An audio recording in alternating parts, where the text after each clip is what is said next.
CGA protest issue bro. ఏం చేస్తున్నారు bro ఈ జెన్జీ కిడ్స్? నిజం జెన్జీ అని నేను అనాలనుకోవట్లేదు. ఇక్కడ జెన్జీ కంటే వేరే వాళ్ళే ఎక్కువ ఉన్నారు. స్టూడెంట్స్ తప్పలేదు. యాక్చువల్గా నేను ఇష్యూ చెప్తాను. యాక్చువల్గా ఏమైంది, మే 3న నీట్ ఎగ్జామ్ జరిగింది, కరెక్ట్. వితిన్ 4 డేస్లో ఎగ్జామ్లో ఏదో ప్రాబ్లం అయిందని ఎన్టీఏ అంటే నేషనల్ టెస్టింగ్ ఏజెన్సీకి అర్థమైంది. వాళ్ళు ఏం చేశారు, ఇమీడియట్గా పోలీస్ వాళ్ళని అప్రోచ్ అయ్యి ఇక్కడ ఏదో జరిగింది అని చెప్పారనమాట. చెప్పినప్పుడు ఈ పోలీస్ వాళ్ళు ఏం చేశారు, ఇమీడియట్గా వాళ్ళు ఇన్వెస్టిగేషన్ స్టార్ట్ చేశారు. అండ్ వాళ్ళకు కూడా అర్థమైంది ఇక్కడ ఏదో జరిగింది స్కామ్ అని. సో అది తెలిసిన వెంటనే వితిన్ ఫోర్ డేస్ అయితే 5th డే అనుకోండి. 5th డేనే పోలీస్ వాళ్ళు కన్ఫర్మ్ చేశాక 6th day government, 6th day కాదు వితిన్ 10 days అనమాట. 10 daysలో గవర్నమెంట్ అంటే మన ఎడ్యుకేషన్ మినిస్టర్ ధర్మేంద్ర ప్రధాన్ ఎవరైతే ఇప్పుడు రిజైన్ చేయాలని అందరూ ప్రొటెస్ట్ చేస్తున్నారో అతను ఏం చేశాడు, వెంటనే ఈ ఎగ్జామ్స్ని రద్దు చేస్తామని డిక్లేర్ చేశాడు. అలానే వెంటనే అఫీషియల్గా సిబిఐకి రిటర్న్ కంప్లైంట్ కూడా రాశాడు to investigate the issue further. Okay, అదే ప్రెస్ కాన్ఫరెన్స్లో ఏం చెప్పాడు, ఇప్పుడు మే 3న జరిగిన ఎగ్జామ్ని రద్దు చేస్తామని డిక్లేర్ చేసి ఇమీడియట్గా ఎన్టీఏ అంటే నేషనల్ టెస్టింగ్ ఏజెన్సీ ఫ్రేమ్వర్క్ కూడా షేర్ చేయమని చెప్పారు. అండ్ వాళ్ళు చేశారు కూడా. సో ఏమైంది, చేసిన తర్వాత వితిన్ 1 month అంటే జూన్ 16th జూన్ 20th వాళ్ళు ఎగ్జామ్ కూడా కండక్ట్ చేశారు. ఓకే, కండక్ట్ చేసి within the following month which is July 16th or 17th I think, అప్పుడు రిజల్ట్స్ కూడా అనౌన్స్ చేశారు. ఓకే, సో రీటెస్ట్ జరగడం జరిగింది, రిజల్ట్స్ కూడా అనౌన్స్ చేయడం జరిగింది. ఇప్పుడు స్టూడెంట్స్ ఏం చేస్తున్నారు, వాళ్ళు ఎగ్జామ్స్ అంతా అయిపోయి వాళ్ళు ఇప్పుడు నెక్స్ట్ ప్రాసెస్ ఏంటి, కౌన్సిలింగ్ ఉంటుంది, దానికోసం వెయిట్ చేస్తున్నారు. ఇది యాక్చువల్గా జరిగిన ఇష్యూ అండ్ వాళ్ళు చేసిన సొల్యూషన్.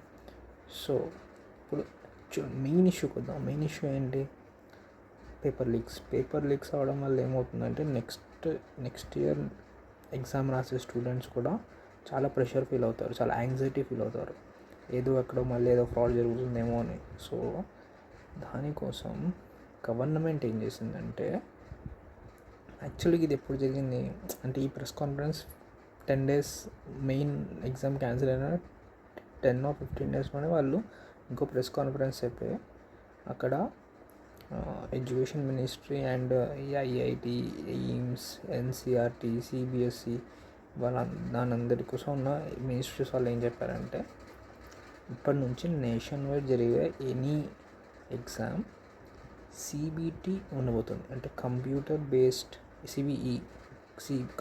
బేస్డ్ ఎగ్జామ్ ఉండబోతుంది విత్ మల్టీ ఎన్క్రిప్టెడ్. ఓకే,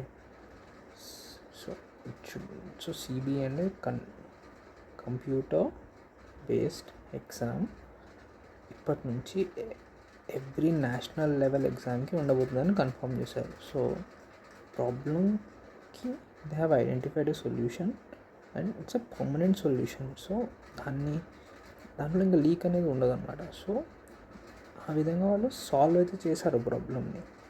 ఇప్పుడు అసలు గవర్నమెంట్ డిమాండ్ ఎందుకు యాక్సెప్ట్ చేయాలి? ఆల్రెడీ ఎగ్జామ్ దాన్ని రద్దు చేసింది, రీనీట్ కండక్ట్ చేసింది, ఇమీడియట్గా రిజల్ట్స్ అనౌన్స్ చేసింది, ఫ్యూచర్ లీక్స్ ప్రివెంట్ అవ్వకుండా ఉండడానికి కంప్యూటర్ బేస్డ్ ఎగ్జామినేషన్ స్టార్ట్ చేసింది. ఇలాంటి సిచ్యువేషన్లో గవర్నమెంట్ అనేది ఏం చెప్పి తీసుకుంటుంది మన ఎడ్యుకేషన్ ఇన్స్టిట్యూట్? తను వచ్చి ఇంత మంచి సొల్యూషన్ తీసుకొచ్చి చెప్పాడు కదా అని ఫ్యూచర్లో ఇది అవ్వదని చెప్పి ఇంకెందుకు ఫైర్ చేస్తుంది? సపోజ్ నువ్వు ఎక్కడైనా జాబ్ చేస్తున్నావు అనుకో, తను వచ్చి ఇట్లా ప్రాబ్లం జరిగిందంటే ఆర్సీఏ రాశాక అది అంతే, అంతేగాని పట్టుకుని ముందు చేసావు అంతే అంత. కానీ ఈ ప్రొటెస్ట్ అసలు కంప్లీట్గా మీనింగ్ఫుల్ లేదు, అసలు మీనింగే లేదు. వాళ్ళ స్లోగన్స్లో కొన్ని యాంటీ నేషనల్ స్లోగన్స్ ఉన్నాయి, కొన్ని ఎక్విషన్స్ ఉన్నాయి, పోలీస్ మీద అటాక్స్. ఓకే, పోలీస్ కూడా అటాక్ చేశారనుకుంటా, నాకు తెలీదు. అందరూ అతన్ని అసలు వెళ్ళాలనుకోవట్లేదు. ఛాన్స్ దొరికింది కదా అని రాహుల్ గాంధీ అండ్ కొంచెం సోషల్ మీడియాలో ఇన్ఫ్లుయెన్సర్స్ అండ్ ఆ ముస్లిం పార్టీలో ఉన్న కొంతమంది leaders and Congress party leaders, వాళ్ళకున్న ఫేవర్గా ఉన్న కొన్ని ఇన్ఫ్లుయెన్సర్స్ అందరూ కలిసి దీన్ని చెత్త చేసి పాడేశారు ప్రొటెస్ట్ని. జస్ట్ ఏదో ఒకటి చేయాలి, ఆ బీజేపీని లాగాలని తప్ప అసలు స్టూడెంట్స్ స్పెషల్గా చెప్తున్నా, everything is political, nothing is for you. ఎవరైనా మీకోసం అసలు ఎందుకు చేస్తారు చెప్పండి? జస్ట్ స్టూడెంట్ పవర్ని యూజ్ చేసుకోవాలని ఒక సెన్సిటివ్ టాపిక్ని యూజ్ చేసుకోవాలని తప్ప ఇంకా దేనికి లేదు. CJP party, cockroach Janata party just relevance కోసం చేస్తుంది అంతే, అంతకు మించి ఏం లేదు. నేను స్టూడెంట్స్కి ఒకటి చెప్తున్నాను, మీరు కెరియర్ మీద కాన్సన్ట్రేట్ చేయండి. ఇవంతా వేస్ట్. కావాలంటే అప్పుడెప్పుడు మన నాగ చైతన్య ఒక సినిమా తీసాడు కదా, జోష్ అని, ఆ సినిమా చూడండి, ఎగ్జాక్ట్ యాప్ట్ అంతే. Please don't get in to all of this is such bullshit. Please at least Telugu యువత అదే కోరుకుంటున్నాను. ఎవరన్నా ఉండని పొలిటికల్లో, కాంగ్రెస్ ఉండని, బీజేపీ ఉండని, ఎవరన్నా ఉండని, education is very important. Leaks దానికోసం మీరు టైం వేస్ట్ చేసుకోకండి. ఏది అంత ఈజీ కాదు, ఏది అంత ఈజీగా ట్రస్ట్ మీ. ఇప్పుడున్న డిజిటల్ ఎరాలో స్కామ్లు ఇంత ఓపెన్గా చేయరు. ఎవడైనా పేపర్ లీక్ అమ్ముకుంటే వాడికి డబ్బులు వస్తాయా? లేదు కదా. నా ఫ్రెండ్ ఉంటే వాడికి ఇచ్చాడా పేపర్ లీక్? కాదు కదా. సంథింగ్ అది హ్యాపెన్, దానికోసం వాళ్ళు సొల్యూషన్ చేశారు, ఖతం అయిపోయింది అంతే.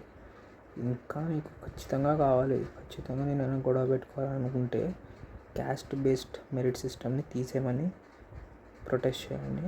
దానికోసం అప్పుడు అసలు ఎంతమంది స్టూడెంట్సే వచ్చి మీ వెనకాల కూర్చుంటారో చూడండి, అప్పుడు మీకు అర్థమవుతుంది. So better don't get in to all of this. Career మీద ఫోకస్ చేయండి. Thank you. జై హింద్.